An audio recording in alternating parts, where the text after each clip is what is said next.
2022학년도 3학년 1학기 지필평가 시험 대비 총정리 영상 한번 시작해 볼게요. 시험을 맞이하는 데 있어서 공부하는 방법을 먼저 설명을 해주면, 일단 기본적으로 우리 교과서가 밑바탕이 되어야 되고, 교과서 플러스 여러분들 받은 학습지, 선생님들 나누어준 학습지를 기반으로 해서 교과서를 본체로 두되 학습지는 수단으로 활용하시면 좋아요. 예를 들어서 앞반이건 뒷반이건, 앞반은 학습지에 개념 노트가 따로 옆에 이렇게 마련되어 있을 거고, 뒷반은 개념 노트식으로 학습지가 마련이 되어 있죠. 그래서 교과서에 있는 본문 먼저 확인하시고 학습지의 개념 노트 파트를 조직화, 구조화 시켜 가면서 머릿속에 꾹꾹 집어 넣으시면 시험 문제 푸는 데 있어서 큰 어려움은 없을 거라고 판단이 돼요. 그리고 이 영상을 찍어주는 이유는 시험을 앞두고 조금 더 수월하게 지금까지 배웠던 내용들 중에서 중요한 내용들 위주로 정리하고자 영상을 찍어주는 거기 때문에 시험 대비만 하겠다 하는 친구들은 영상으로도 충분할 것 같고요. 우리 수업 시간에 배운 모든 내용들은 다 중요하기 때문에 이 영상만 봐도 돼요? 라는 질문은 올바른 질문은 아닌 것 같아요. 그래서 시험 대비만 하겠다 하는 친구들은 그냥 영상만 여러 차례 돌려보세요. 그럼 우리 시험 대비 선사 문화부터 출발해서 총 정리 한번 해보겠습니다. 먼저 교과서 12페이지를 보시면 우리나라의 선사 문화는 크게 구석기, 신석기, 청동기, 철기로 구분이 되고, 프린트에 보면 표로 정리된 프린트도 있을 것이고 그렇지 않을 수도 있겠어요. 그러면 스스로 좀 손으로 정리를 해서 구석기, 신석기, 청동기, 철기 시대의 특징, 유물 이런 것들을 깔끔하게 정리를 해놓으면 좋을 것 같아요. 여기 파트는 수능 1번까지도 계속해서 출제가 되는 문항이기 때문에 한 번에 정리를 해두시면 머릿속에 꼭 담아가시면 좋을 파트입니다. 그래서 여기 같은 경우 첫 번째로 구석기 문화가 나와 있고, 넘기시면 순서대로 신석기, 청동기, 철기 이런 식으로 나와 있을 거예요. 구석기 시대의 가장 큰 특징은 주먹도끼라는 유물이 있었다라는 거 보시면 되고, 주먹도끼는 대표적인 뗀석기죠. 뗀석기. 돌과 돌을 떼어내서 만든 뗀석기다. 그래서 주먹도끼가 이제 연천 전곡리에서 발견이 됐는데 이것까지는 알 필요 없고 그냥 주먹도끼가 구석기 시대의 유물이구나 정도는 기억을 해두시면 돼요. 예를 들어 표를 만들어 본다면, 이건 그냥 선생님 판서 노트인데 그냥 예를 들어서 이런 식으로 구석기, 신석기, 청동기, 철기로 구분을 한 다음에 이제 경제 파트나 주거 형태, 그리고 가장 중요한 부분이 도구 파트니까 도구 파트까지 정리를 깔끔하게 해두시면 좋을 것 같아요. 개인적으로 교과서 보고 항상 중요한 건 교과서의 줄글을 읽어보고 그걸 스스로 구조화, 이걸 조직화하고 이제 구조화한다라고 표현을 하는데 머릿속에 잘 들어가기 쉽게끔 이런 작업을 한번 해주시면 머릿속에 오래 기억이 남게 될 거예요. 예를 한번 들어볼게. 구석기 시대 같은 경우는 주먹도끼 같은 유물이 남아있고 그 주먹도끼가 뗀석기인 거죠. 주먹도끼처럼 하나의 끔찍한 뗀석기. 그리고 후기로 갈수록 쓴배찌르개나 조금 더 작고 정교한 뚜렷한 도구들을 만들어 사용하였다가 구석기의 도구 파트라면 여기 도구 파트에다가 주먹도끼를 사용하였고 주먹도끼가 대표적인 뗀석기였다. 그리고 이 주먹도끼뿐만 아니라 쓴배찌르개와 같은 이런 것들이 구석기 시대의 유물이다. 이런 식으로 정리를 해주는 거지. 그렇게 손으로 정리하다 보면 머리에 오래 남을 거야. 그리고 주거 형태 간단하게 살펴보면 구석기, 신석기, 청동기 같은 경우 구석기에는 경제적인 활동이 사냥을 한다든지 열매를 따먹는 채집 활동, 그리고 물고기를 잡는 어로 활동이 주가 되었기 때문에 본인이 머물고 있는 지역에서 사냥이나 채집, 물고기 잡는 게 다 끝이 났으면 그 지역에 머물러야 될 이유가 있나요? 없죠. 그래서 주거 형태가 이동하는 형태가 중요했었고, 이동을 하다 보니까 집의 중요성이 있어 없어? 집은 중요하지가 않아요. 그래서 간단한 막집이나 아니면 동굴, 자연, 동굴과 같은 이런 곳에서 주거 생활을 했다. 이런 것들이 핵심 키워드가 되겠죠. 반면에 신석기로 넘어가게 되면 이때부터 우리가 신석기 혁명이라고 불리우는 사건이 발생하는데, 그것은 먹을 것에서부터 출발해요. 경제적으로 인간이 씨를 뿌려 농사를 짓는 농경이 신석기 시대부터 출발하게 되고, 이 농경의 영향으로 주거 형태가 구석기 시대와는 판이하게 달라지게 되지. 그 지역에 씨를 뿌리고 농사를 짓는다라는 건 그 지역에서 거주해야 될까 아니면 다른 지역으로 이동해야 될까? 구석기 시대의 이동과는 다르게 그 지역에 머무르는 정착 생활이 발달하게 되고, 정착을 하기 위해서 집이 필요했기 때문에 옴집이라는 지배 형태가 발달됐던 건 신석기 시대였어요. 이런 식으로 교과서의 줄글 한번 읽어보고 표를 정리하는 식으로 한번 공부를 해볼게요. 이렇게 요선사 시대는 깔끔하게 정리를 해두시고, 신석기도 마찬가지로 정리해주세요. 신석기 가장 대표적인 건 농사를 짓기 때문에 그 농사, 곡식을 보관할 수 있는 토기가 발달을 하게 되는데, 토기라는 것이 만들어지는데, 신석기 시대 가장 대표적인 토기는 빗살무늬를 새겨놨다라고 해서 빗살무늬 토기였어. 빗살무늬 토기 같은 경우는 이렇게 땅바닥에다가 이렇게 심을 수 있게 뾰족한 모양을 가지고 있었던 것이 특징이었어요. 청동기 시대도 마찬가지로 정리 깔끔하게 해두시고요. 청동기 시대가 되면 조금 특이한 점이 이 점이었죠. 농경이 시작됐던 건 신석기 시대였지만 초기 농경사회는 발달된 농경사회의 형태는 아니었어요.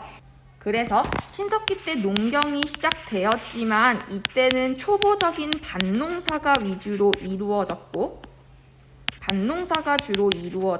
청동기 시대에 이르러서야 벼농사가 농경 부문에 있어서 벼농사, 즉 쌀농사가 시작되게 된다라고 했었죠.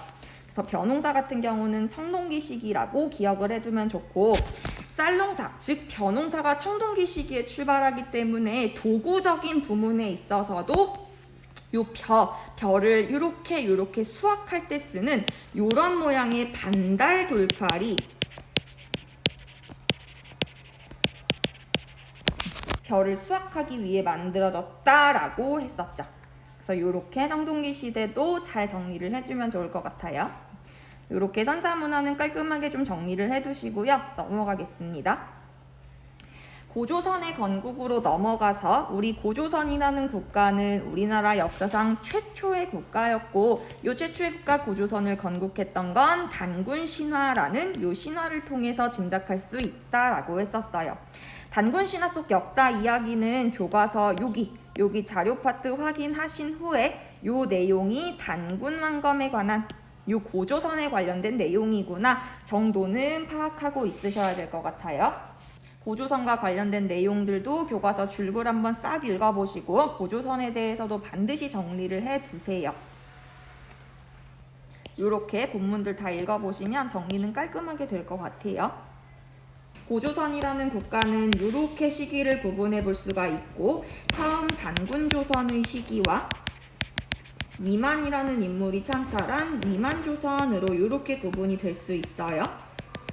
그래서 그래프를 이렇게 그려보면 이렇게 성립이 될 수 있을 것 같아. 위만조선 시기에 더욱더 발전한 형태의 고조선의 모습을 보여주게 되는데, 그 이유가 바로 중개무역이라는 형태였고, 이 중개무역으로 막대한 이득을 취하는 고조선에게 불만을 가졌던 중국의 한나라가 침입을 하여 중국의 한무제에 의해서 멸망당했던 국가가 위만조선, 고조선이라는 국가였어요.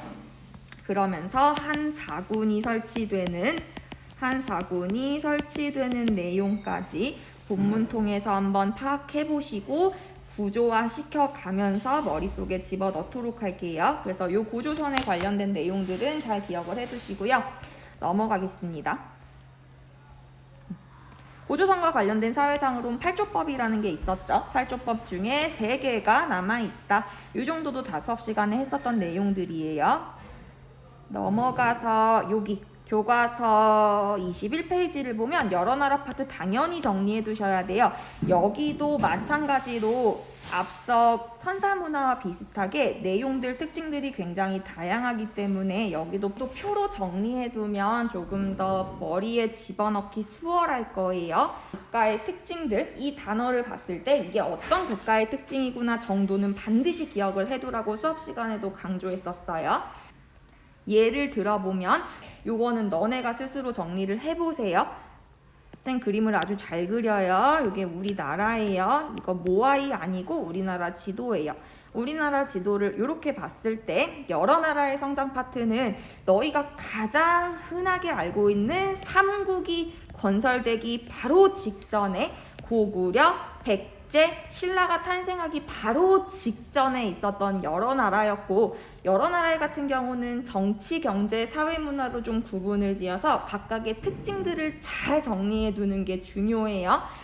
요 고조선계 유이민들이 이렇게 와서 부여라는 국가를 건국하고, 부여 유이민들이 또 이렇게 내려가서 고구려 건국하고, 고구려 계통의 아들이 이렇게 내려가서 백제를 건국하는 이런 연결성을 가졌던 게 우리나라의 역사였고, 여기 진안 지역에서는 신라라는 국가가 탄생할 거고, 요 변안 지역에서는 가야라는 국가가 탄생을 하게 되죠. 우리나라의 연속성이 이렇게 진행이 돼요.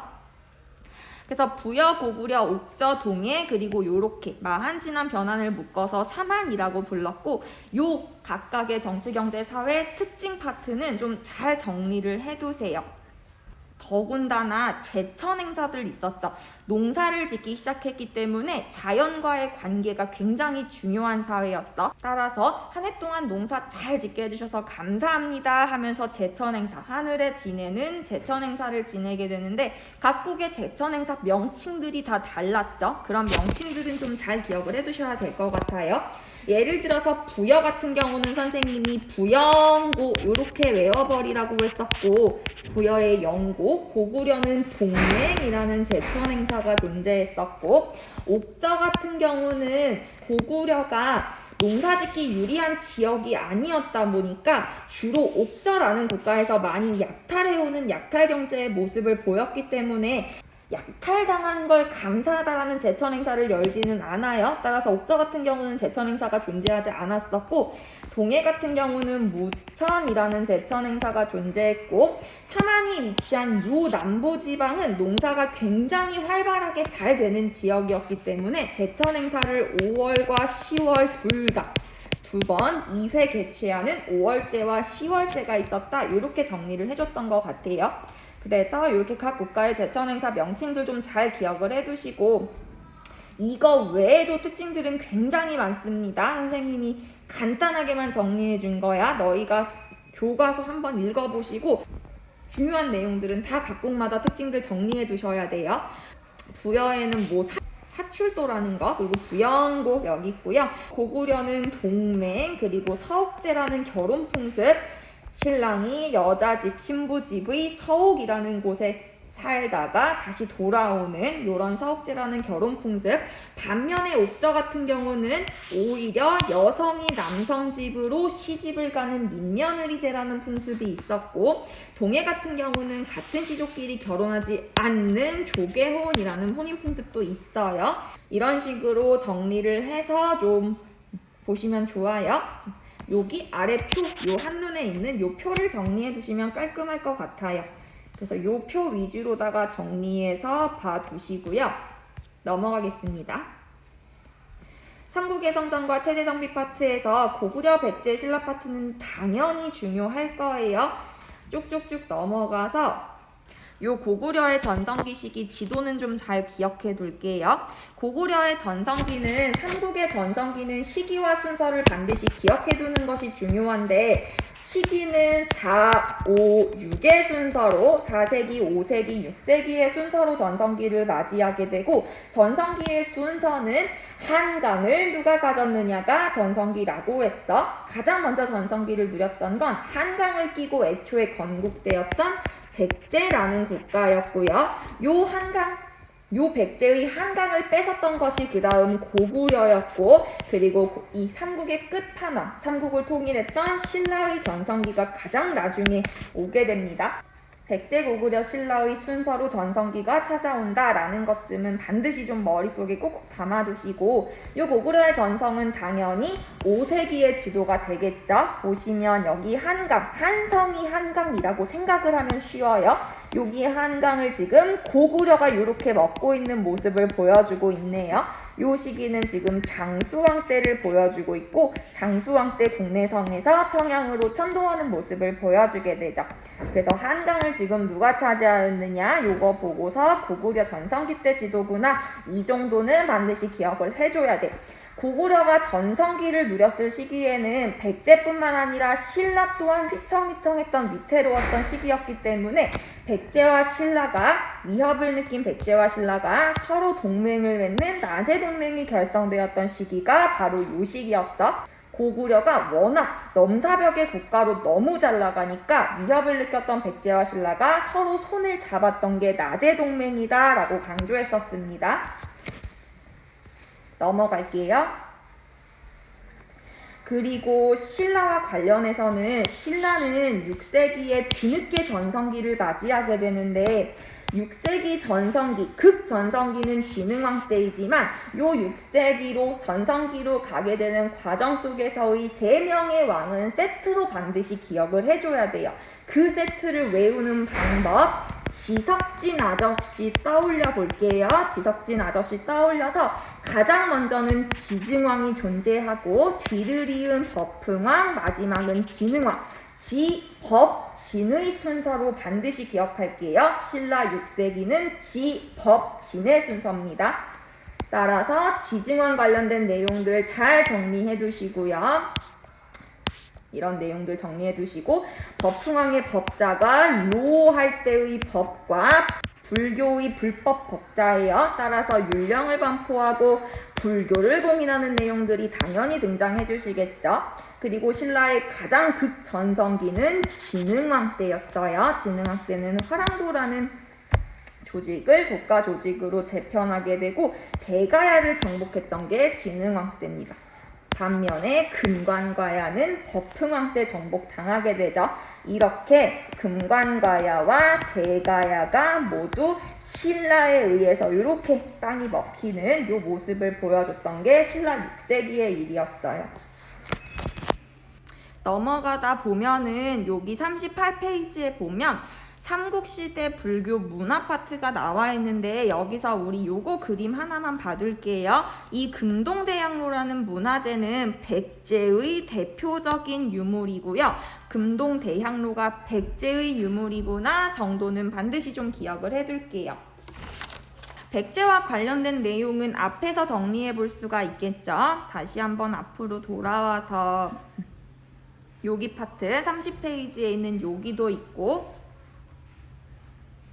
여기 28페이지에 있는 백제의 전성기도 이렇게 마련이 되어 있어요. 시기별로 정리를 해보자면 백제라는 국가는 4세기 때 가장 먼저 전성기를 맞이했기 때문에 그래프를 이렇게 그려볼 수 있겠지. 가장 먼저 전성기 누리다가 이렇게 멸망하는 이런 그래프로 표시가 될 수 있을 텐데, 전성기를 누렸던 건 근초고왕 때이고 이게 4세기가 될 거고요.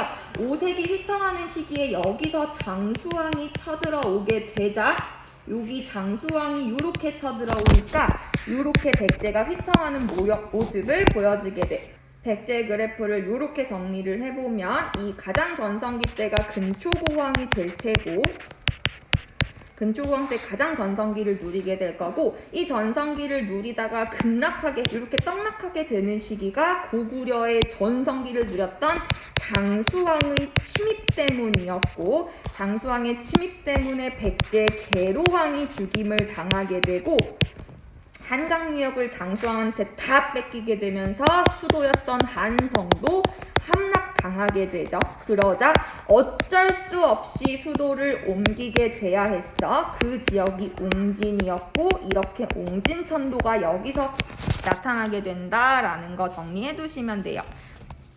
이렇게 휘청했던 백제를 다시 한번 부흥시키겠다는 노력이 두 차례에 걸쳐서 등장하게 되는데, 첫 번째가 무령왕 때였고 두 번째가 성왕 때였어요.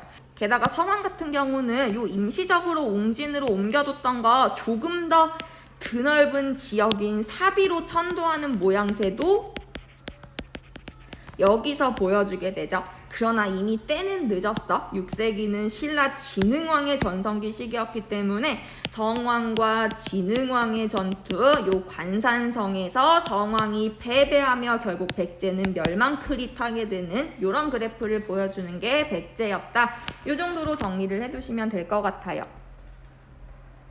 그래서 이렇게 백제도 정리를 해두시고요. 이제 통일신라로 들어오게 될 텐데, 신라 같은 경우는 고구려와 백제를 멸망시킬 때 당나라와 손을 잡아서 나당 동맹 혹은 나당 연합을 통해서 백제와 고구려를 멸망시켰었고, 그 과정 속에서 백제가 부흥운동을 일으키게 되죠. 백제 부흥운동 관련해서도 좀 정리를 해둘 건데, 이 부흥운동 관련해서는 이름들이 등장을 하게 되고 그 이름들이 어떤 국가의 부흥운동을 일으켰는지 매칭시키는 것이 핵심이 될 거예요. 백제 부흥운동을 일으켰던 사람들은 내가 앞글자만 따서 좀 외우는 걸 좋아해서 이렇게 외우면 쉬울 것 같아. 백제가 멸망했기 때문에 백제는 복이 있는 국가가 아니야. 복이 없는 국가인 거지. 따라서 복, 도, 업치, 풍까지 외워놓으면 좋아. 복도, 업지, 뿡. 난 요렇게 외웠어. 복신, 도침, 흑치상지, 그리고 부여, 풍까지. 요런 인물들이 등장하면 이것은 백제의 부흥운동이 될 것이고, 반면에 고구려 같은 경우는 감사하게도 고구려의 부흥운동에는 기역자가 들어가는 인물들이 등장해. 고연무나 건모점 같은 인물, 그리고 뭐 안승 정도도 있을 수가 있어요. 그래서 부흥운동을 했던 인물들 이름은 좀 기억을 해둘게요. 나당전쟁 관련해서 여기 하나 봐둘게요. 신라와 당나라가 손을 잡고 나당동맹 즉 나당연합에 의해서 백제를 멸망시키고 고구려를 멸망시킨 이후에 당나라가 한반도 전역을 차지하겠다라는 야욕을 보이면서 도호부나 도독부 같은 기구들을 설치하자, 여기 그대로 본문에 나와 있죠. 신라와 당나라 간에 전쟁이 벌어지게 돼요. 그것을 나당전쟁 이렇게 표현을 하게 되고요. 나당전쟁에 있는 전투 두 가지만 기억해 둘게요. 매기의 순서로 그냥 매기 이렇게 외워두면 매소정 전투와 기벌포 전투가 될 거고, 매소정 전투와 기벌포 전투 이렇게 두 개가 나당전쟁에 해당하는 전투입니다. 매기의 순서로 전투가 벌어지고 신라가 두 전투 모두 승리하면서 당나라를 몰아내고 신라에 의해서 최초로 우리나라가 삼국이 통일되는 그런 결과를 낳게 되죠. 위치 파악해 두시면 매소정이 여기 있고 기벌포가 여기 이렇게 위치하게 됩니다. 나당전쟁 관련해서 두 가지 전투 기억을 해두세요. 넘어가겠습니다. 요 통일신라 관련해서는 통일신라는 무조건 신문왕이라는 왕을 무조건 기억을 해줘야 되는데, 신문왕 관련해서 반드시 정리를 해둘게요. 먼저 김음돌의 난을 진압하면서 관련 귀족들을 싹 제거해서 가장 전제적인 권한을 누렸던 게 신문왕 때고, 또 이 귀족들의 권한을 경제적으로도 약화시키기 위해서 경제 기반이었던 노급, 읍 자체, 마을 자체를 통째로 녹으로, 녹봉으로 지급했던 노급을 폐지하고 관료전을 지급했던 내용들, 그리고 육두품 이하의 출신 관료들을 양성하고 국학을 설치했던 내용, 요런 내용들 신문왕의 업적들 잘 기억해 두세요. 통일신라라는 국가는 간단하게 그래프로 정리를 해보면 여기 무시하시고 통일신라는 중대와 하대로 갈라지게 되는데, 중대는 이렇게 왕권이 가장 잘 나갔던 시기가 중대고, 하대는 왕위쟁탈전으로 인해서 이렇게 뚝 떨어지다가 멸망하는 게 하대란 말이야. 그래서 요 전제왕권 시기를 대표하는 인물이 신문왕이기 때문에 신문왕은 반드시 기억을 해줘야 돼요. 그래서 신문왕의 업적들, 관료전을 지급하고 노급을 폐지했다라는 내용이나 국학을 설립했다는 내용이나 구주 오소경을 정비했던 것도 신문왕이에요. 그래서 교과서를 통해서 보면 여기 신문왕 때 전국을 구주 오소경으로 두게 된다, 이런 내용도 있죠. 요거 교과서에서는 줄글로만 되어 있기 때문에 반드시 구조화를 좀 시켜서 보세요.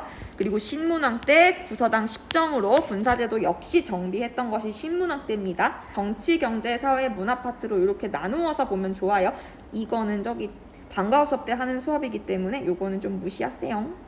그래서 교과서에서만 이렇게 충분하게 좀 정리를 해두세요. 여기 4번, 5번 이렇게 정리를 하면 되겠네. 그래서 신문왕의 업적들 좀 잘 정리해둘게요. 넘어갑시다.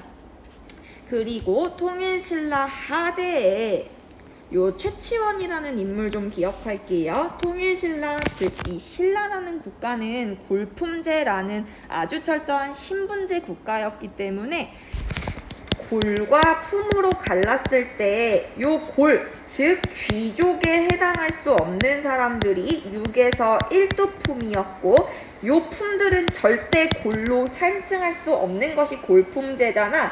그 골품제 안에서 제일 차별받고 제약받았던 게 6두품이었어. 그 대표자가 통일신라 시기 하대를 살았던 최치원이라는 인물이었고, 최치원은 당나라에 가서 당나라 과거에 급제까지 했던 인물이지만 통일신라라는 국가에서는 신분적인 한계에 부딪혀, 왜냐면 6두품 출신이기 때문에 골로는 올라갈 수가 없잖아. 신분적 한계에 부딪혔던 것이 6두품이라는 신분이 있었다. 이렇게 기억을 해둘게요. 그래서 최치원은 골품제, 신분제 한계에 부딪혔던 6두품 출신이다. 그 정도로만 좀 기억을 하면 될 것 같아요. 그리고 넘어갑시다. 발해 관련해서도 하나 정리해 둘 건데요. 발해는 저기 뒤로 넘어가서 여기 발해 성장 파트에서 발해라는 국가는 대조영에 의해서 건국이 되고 왕 3명의 왕만 기억하면 된다라고 했어요. 발해라는 국가는 간단하게 이런 식으로 그래프로 표현이 될 수 있을 것 같은데, 남쪽에는 통일신라라는 국가가 건국되고 북쪽에는 발해라는 국가가 건국되면서 우리나라가 남북국 시기로 접어들게 되죠. 대조영에 의해서 발해라는 국가가 건국이 되었고 이후에 무왕, 문왕, 선왕까지 이렇게 3명의 왕만 잘 정리를 해두면 될 것 같아요. 우리 교과서에는 무왕, 문왕, 선왕까지 이렇게 3명이 표현이 되어 있고, 요 발해의 대외관계 관련해서는 무자가 싸울 무자였고 문자가 그럴 문, 문자는 그 반대로 친선관계를 맺었던 게 문왕 때였다라고 가르쳐 줬었어요.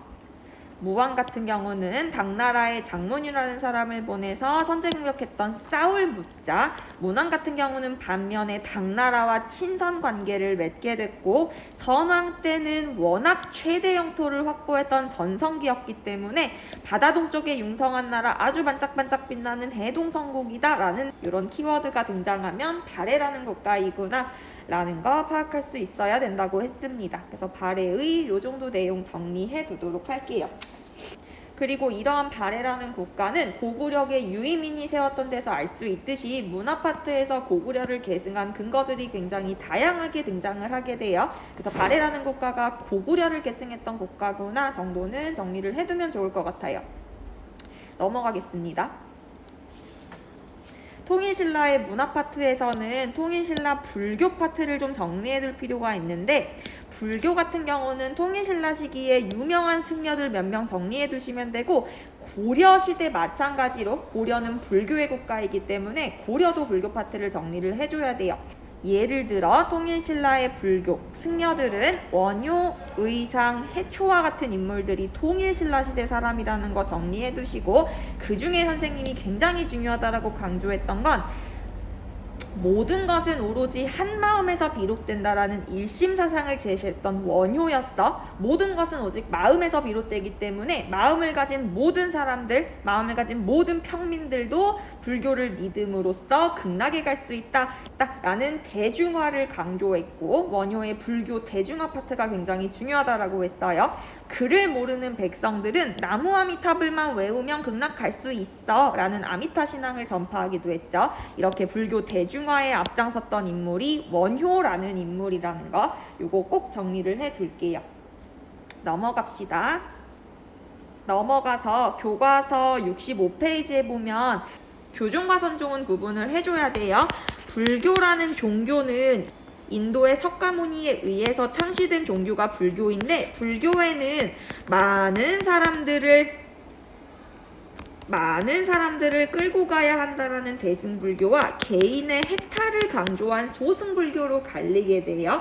그 중에 많은 사람을 끌고 가고 많은 사람들을 구제해야 한다라는 대승불교가 그 방법을 두고 교종과 선종으로 갈리게 되고, 교종을 기억할 때는 기억 위주로 따라가시면 되고, 선종은 시옷 위주로 따라가시면 교종과 선종의 방법을 구분하는 건 굉장히 쉬워요. 교종은 기억, 선종은 시옷이라고 봤을 때, 교종에서 강조했던 건 여기 본문에 나와 있어요. 경전, 즉 책에 대한 이해를 강조했던 교종이기 때문에 경전에 담긴 교리, 그러니까 즉 책에 있는 교리를 많이 읽어서 해탈하고 극락가라라고 강조했던 것이 교종이야. 그러면 책 읽는 것 강조했던 교종을 선호했던 계층은 어떤 계층이었을까? 글을 읽을 수 있고 책 읽을 시간적 여유가 있는 귀족들이 선호했던 종파가 교종이란 종파고, 반대로 선종이 강조했던 건 문자가 아니야. 책 읽을 시간 없어. 책이 아니라 자기가 본래 가지고 있는 마음에 있는 것을 깨닫는 것.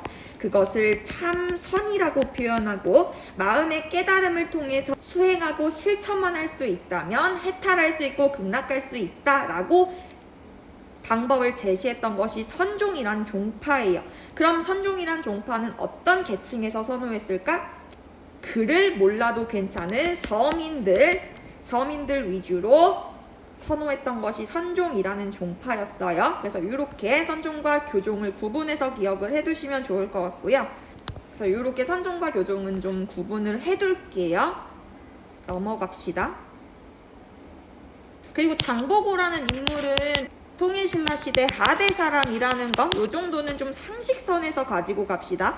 장보고 통일신라 시대 사람이고요. 쭉쭉쭉 넘어가서 이제 고려로 들어가게 되면 고려 파트에서 기억해둬야 되는 건 4명의 왕은 반드시 정리를 해두셔야 돼요. 그러면 먼저 K4 4명의 왕이 누구냐? 첫 번째, 고려를 건국했던 태조 왕건 업적 싹 정리해두시고요. 태조 왕건 내용 여기 나와 있습니다. 태조 왕건 내용 업적 싹 정리해 두시고요. 두 번째, 광종의 정책 싹 정리해 두세요. 광종은 옆에 나와 있겠네. 광종의 업적들 싹 정리해 둡니다. 자료로 참고할 부분은 여기 후뇨십조. 후뇨십조는 태조 왕건이 후대에 남긴 자료였어요. 그래서 태조 왕건이 남긴 후뇨십조, 이게 태조 왕건에 관련된 자료구나 정도는 파악할 수 있어야 돼요. 그래서 태조 왕건 관련해서 정리해 두시고, 광종 업적 싹 정리해 두세요. 고려의 중앙정치제도도 정리해 둘게요. 고려의 중앙정치제도 이렇게 생겼는데 학습지에도 있어요. 왕이 가장 꼭대기에 있고, 이성육부제로 중서문화 성, 상서 성 2개의 성과 상서성 아래 6개의 부서로 이루어진 것이 이성육부 제도였다. 그런데 고려는 특이하게 독자적, 고려만에서 보여주는 독자적인 기구가 2개 존재하니 그것이 도식이었다. 이렇게 말했죠. 도병마사와 신목도감 반드시 기억해둬야 된다. 도병마사는 국방과 군사 문제를 논의하는 곳, 신목도감은 각종 제도, 국내 문제를 다스리는 곳이 신목도감이다. 그리고 이 도병마사와 신목도감은 고려에서는 감사하게도 중앙기구로서 중요한 기구에 중자가 들어가니 중서문화성과 중추원, 요 중요 2개 기구에 고위 관료들이 모여서 회의하는 기구가 도병마사와 신목도감이다 라는 내용, 요 본문 정리를 해두시면 되겠네요. 이렇게 본문 정리해 둘게요. 반면에 언론 기능의 역할을 했던 것은 요 중서문화성과 어사대, 요렇게가 대간으로서 언론의 기능을 담당했다. 요렇게 보시면 됩니다. 여기 정리해 두면 좋을 것 같아요. 넘어갑시다. 그리고 묘청의 서경천도 운동 당연히 중요하겠죠. 묘청의 서경천도 운동은 너무너무 중요하기 때문에 반드시 기억을 해줘야 되는 파트고요. 주장했던 내용들, 서경천도 주장했고, 황제칭하고 독자적인 연호를 사용하는 칭제건원 주장했고, 금을 정벌할 것도 주장했죠.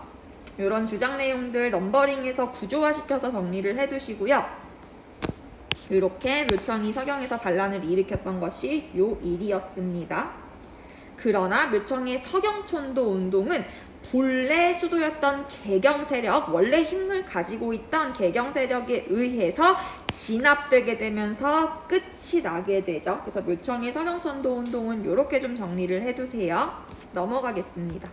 무신정변 당연히 기억을 해줘야겠죠. 이자겸의 난 그리고 묘청의 서경천도 이후에 지배층이 계속해서 분열하고 국가가 휘청휘청하는 그 시기에 무신에 대한 노골적인 차별을 원인으로 무신들이 칼을 들고 일어났던 것이 무신정변이라는 사건이었고, 그 이후에 무신정변 혼란기를 거치면서 안정기로 접어들게 되는 것이 아버지와 아들이었어요. 아버지는 최충원이었고 아들은 최우였습니다. 이렇게 최우, 이렇게 아버지와 아들, 아빠와 아들입니다. 이렇게 최씨정권은 무신정권 시기에 중요한 역할을 하기 때문에 반드시 좀 기억을 해두어야 돼요.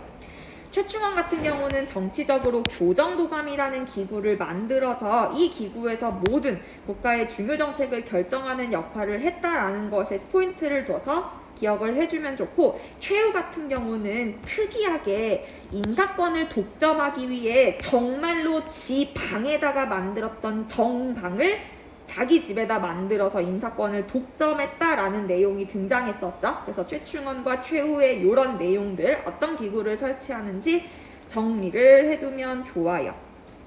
무신정변 파트와 최씨 무신정권 요 시기 정리해두시고요. 요 무신정권 시기에는 칼잡이들이 정권을 잡았던 시기였기 때문에 정치적으로 혼란할 수밖에 없는 상황이었고, 그 혼란기 속에서 굉장히 다양한 반란들, 저항들이 일어나게 돼요. 굉장히 다양하지만 그 중에서도 뭐 망이망소이나 김삼이 효심의 난도 있지만, 그 중에서도 우리가 기억해야 되는 거, 노비 출신이 일으켰던 만적의 난, 요 파트는 사료와 함께 기억을 해둘게요. 노비, 만적 등이 무신정변 이후에 높은 관직을 얻은 천한 노비가 분명 나왔는데, 요 사람이 이의민이었지. 이의민. 어찌 장군과 재상이 타고나는 것이겠느냐, 때가 오면 누구나 그 위치 차지할 수 있다, 이렇게 강조했던 것이 만적이라는 인물이었어요. 그러나 계획하였으나 사전에 들켜 실패에 그치죠. 그래서 만적의 난은 좀 정리를 해둘게요. 넘어갑시다. 고려의 대외 정책은 당연히 중요해요. 순서도 그대로 거란이 먼저 쳐들어오고 여진이 그 다음에 쳐들어오고 몽골이 쳐들어오는 순서인데, 이것도 조직화해서 정리를 해보자면 먼저 거란, 여진, 몽골의 순서로 쳐들어오게 되는데, 무신 정권기 말기쯤에 쳐들어오는 게 몽골족이었죠. 그래서 무신 이후에, 무신정변 이후에 몽골족이 쳐들어오게 되는 요 거, 여, 몽의 순서로 반드시 기억을 해줘야 되고, 거여몽의 순서로 반드시 기억을 해줘야 되고, 포켓몬 마냥 기억하세요. 거여몽. 가장 먼저 쳐들어왔던 건 거란족이었고, 거란족에서 핵심 키워드는 3차 침입이야. 그 중에 시험에 나올 수 있는 건 1차와 3차고요. 거란의 1차 침입 때 활약했던 인물이 서희라는 인물이 있었고, 요 서희가 소손영과의 외교 담판을 통해서 강동 6주의 땅을 얻어내며, 강동 6주의 땅을 획득해내며 거란을 물리쳤던, 말빨로 거란족을 물리쳤던 그 유명한 사건이 거란 1차 침입입니다. 3차 침입에는 거란, 강감찬, 귀주대첩이 있고요. 강감찬, 귀주대첩, 이런 식으로 본문 통해서 정리하세요. 본문 통해서 거란이 쳐들어왔을 때 서희와 소손영이 담판을 벌여 결국에 강동육주를 확보했던 역사, 그리고 3차 침입 때는 강감찬의 귀주대첩이 있다. 이렇게 1차 그리고 2차가 여기에요. 3차가 강감찬, 이렇게 세 차례에 걸쳐 침입했던 것이 거란이었고요. 그래서 서희가 요 거란과 약속했었던 내용이 오케이, 우리 송나라랑 관계 끊을게 라고 약속을 했었고, 이 거란과 고려를 통하는 길목에서 요 여진족을 몰아내고 강동육주 지역을 고려가 확보할 수 있었다라는 내용, 이런 내용들이 서희의 외교 담판 내용에 들어가 있습니다. 두 번째, 여진이 쳐들어왔을 때는 윤관이라는 인물을 기억해줘야죠. 여진이 쳐들어왔을 때 윤관이 제안했던 것은 여진족은 북방민족으로서 기마술이 발달해 있잖아. 말 타서 싸우는 거.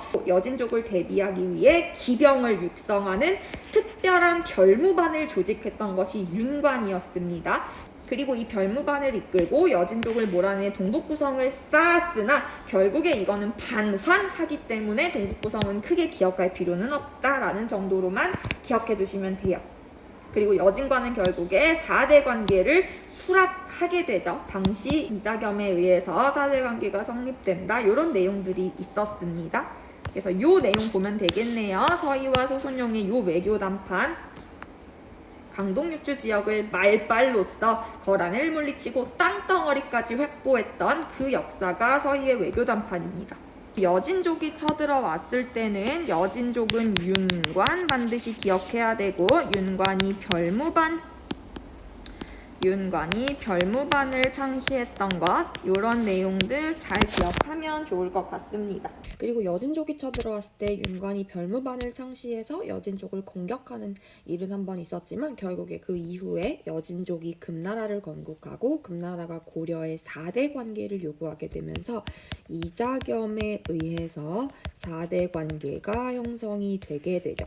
4대라는 건 큰 나라를 섬기다. 금나라가 큰 나라고 고려가 작은 나라가 되어서 금나라를 섬기는 그것을 뜻하게 됩니다. 그래서 이 이자겸의 4대 관계 형성에 반발했던, 불만을 가졌던 묘청 등 서경파가 서경천도 운동을 통해서 주장했던 것이 금국 정벌인 거죠. 이런 식으로 이야기가 요렇게 전개가 됩니다. 그 이후에 무신정변이 요렇게 발생하게 되고, 고려는 무신정변을 기점으로 전기와 후기로 갈리게 되죠. 무신정변 이후에 몽골족이 쳐들어오게 되는 것, 이와 관련해서 수도를 강화도로 한번 천도했던 내용들, 여기는 이제 수행평가 준비한다고 공부가 좀 철저히 되어 있을 거라고 믿어요. 여기 한눈에 보는 대외관계 변화 이렇게 정리가 되어 있네요. 이렇게 구조화시키고 조직화시켜서 좀 공부를 해야 머릿속에 오래 남기 때문에 이런 표 같은 거 스스로 좀 만들어 보세요. 이렇게 정리하시면 되고,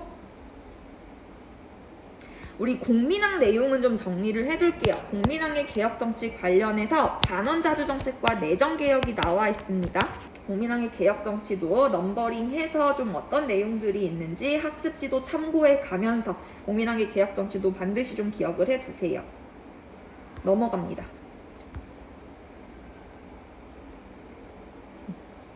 그리고 고려 말기가 되면 이제 신흥무인 세력으로서 이성계가 성장하죠. 그리고 이성계가 고려를 멸망시키면서 조선이 건국되는, 그 조선의 건국에 함께했던 이들을 신진4대부라고 불렀고, 요 신진4대부 중에 정몽주와 정도전으로, 정몽주의 온건파와 정도전의 혁명파로 갈리면서 결국에 정몽주와 정도전 모두 나중에 조선의 3대 왕으로 즉위하는 태종 이방원에 의해 죽임을 당하게 되는 요런 역사를 가지고 있죠.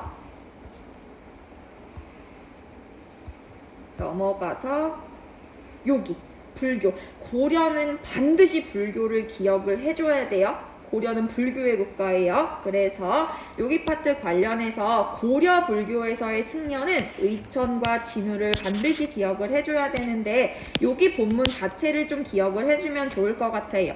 불교는 선생님이 통일신라 시대 때 교종과 선종으로 갈렸었다라고 말을 해줬고, 여기 나와있죠. 그래서 본문에 불교는 신라 말에는 선종이 발달하였으나 고려 건국 직후에는 국가의 후원을 받아 교종이 먼저 유행을 해요. 이 교종은 책 읽기를 강조했던 종파였죠. 그래서 교종의 기억에 해당하는 내용들이 존재했었고, 이때 교종 중심으로 선종을 통합하고자 했던 사람이 의천이었어. 문종의 아들이기 때문에 조금 귀족적인 거죠. 지배층적. 요 의천은 천태종을 창시하여 의천 천태종 이렇게 외우라고 했지. 의천 천태종.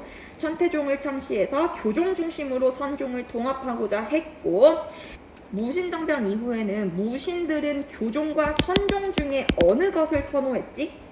당연히 선종을 선호했지. 왜?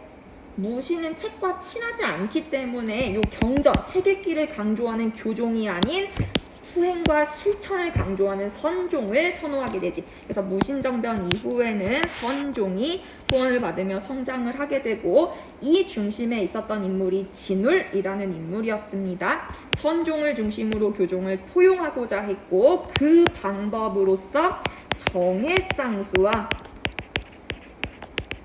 도노점수를 강조했던 것이 진울이었어. 그래서 진울 얘기하면서 정해쌍수 기억하려면 선생님 친구 정혜진이 쌍수했던 내용 기억해라, 이런 내용 있었잖아. 그렇게 기억하시면 돼요. 의천 같은 경우는 교종 중심으로 선종 통합하는 방법으로서 교관겸수가 있었고, 그래서 이런 내용들, 이것도 마찬가지로 표를 통해서 정리하세요.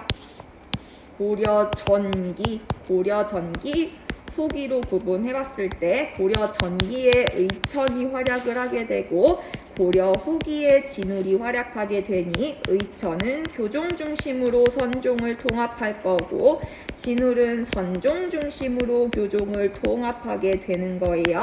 의천이 창시했던 종파는 의천 천태종인 거고, 그 방법으로는 교종 중심이기 때문에 교관겸수.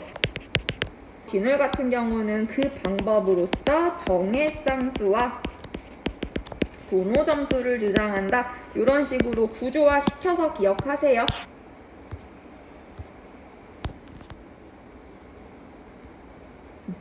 그리고 역사서 관련해서는 선생님이 삼국사기와 삼국유사가 있다라고 했는데, 삼국사기와 요 삼국유사를 정리할 때는 이것도 마찬가지로 표로 아마 정리가 되어 있을 거야. 전기와 후기로 구분해서 고려시대 전기와 후기로 구분했을 때 고려 전기에 해당하는 게 김부식의 삼국사기고,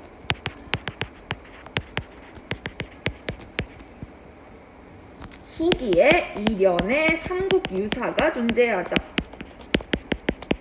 이렇게 시기적으로 이름이 같아서 너네가 시험에서 많이 틀리는 파트이기 때문에 이렇게 전기와 후기 시기구나 정도는 좀 구분을 해두세요. 이렇게 넘어갈게요.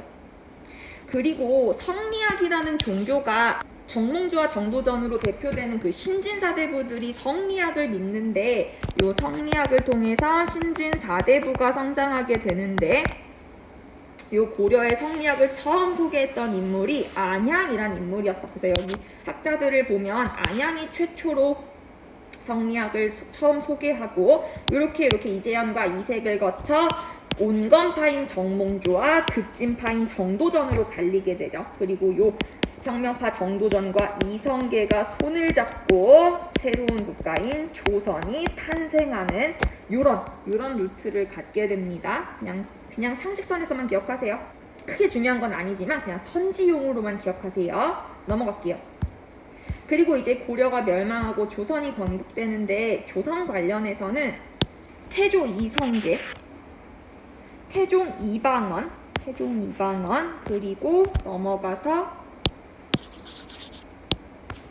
세종, 그리고 세조 수양대군, 마지막으로 성종까지 태정태세 문단세 예성연중 임명선 이렇게 있지만, 그 중에 우리는 태조 이성계, 태종 이방원, 세종대왕, 세조 성종 이렇게가 이제 조선 전기를 대표하는 왕들인데, 그 중에서 우리는 태종 이방원의 업적들 좀 정리해 둘게요. 이방원은 왕자의 난을 통해서 반대파를 제거하고 왕위에 올랐기 때문에 정통성이 빈약했죠. 그래서 왕권을 강화하는 작업들을 이루어내게 되는데, 첫 번째가 사병을 혁파하고 사사로운 병사들을 싹 혁파하고, 호패법을 실시해서 국가에 필요한 세금들을 확보해 나가기 시작하죠. 오늘날 주민등록증 생각하면 돼요. 전 국민의 인구를 파악하고 있어야 세금이 바르게 거칠 수가 있는 거잖아. 그래서 호패법을 시행했던 것이 태종 이방원이다. 여기 본문 자체도 기억을 하시면 될 것 같아요. 네, 여기까지 이렇게 우리 1학기 지필평가 시험범위 총 정리를 한번 진행을 해봤고요.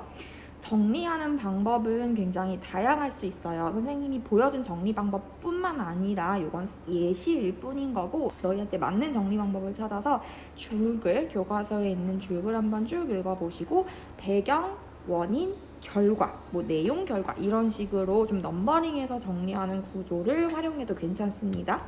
예를 들어서 다른 사례를 들어보면 이렇게 교과서 옆에다가 정리하는 방법도 있을 수 있는데, 예를 들면 조선 관련해서 전기 왕들을 정리한다고 한다면 태조 이성계, 태종 이방원, 그리고 아들이었던 세종대왕 이런 식으로 이렇게 정리를 한 다음에 이들 간의 이렇게 업적들을 이런 식으로 정리를 해도 괜찮고, 만약에 어떠한 사건이 있다라고 한다면, 예를 들어 고려의 묘청에 서경천도 운동이 있다라고 한다면 여기 여백에다가 주제 적고 배경, 원인, 내용이나 주장, 그리고 마지막 결과 이런 식으로 인과관계를 깔끔하게 정리하는 방법도 있을 수가 있어요.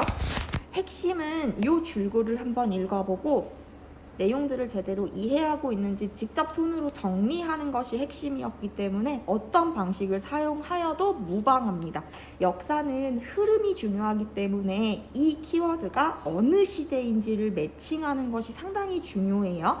그렇기 때문에 항상 좀 정리를 해서 차곡차곡 머릿속 책꽂이에다가 지식을 맞는 범주에다가 차곡차곡 쌓아두도록 할게요. 학습지에다가 정리를 해줬기 때문에 그 학습지를 수단으로 활용해서 정리를 해 나가시면 좋을 것 같습니다. 교과서 위주로 반드시 좀 꼼꼼하게 살펴보시고요. 영상 속에서 언급했던 내용들은 기필코 반드시 꼭꼭 찰칵 눈으로 찍어서 머릿속에 집어넣는 과정 꼭 거치셔야 합니다. 잘 흐름 잡아주세요. 고생 많았습니다.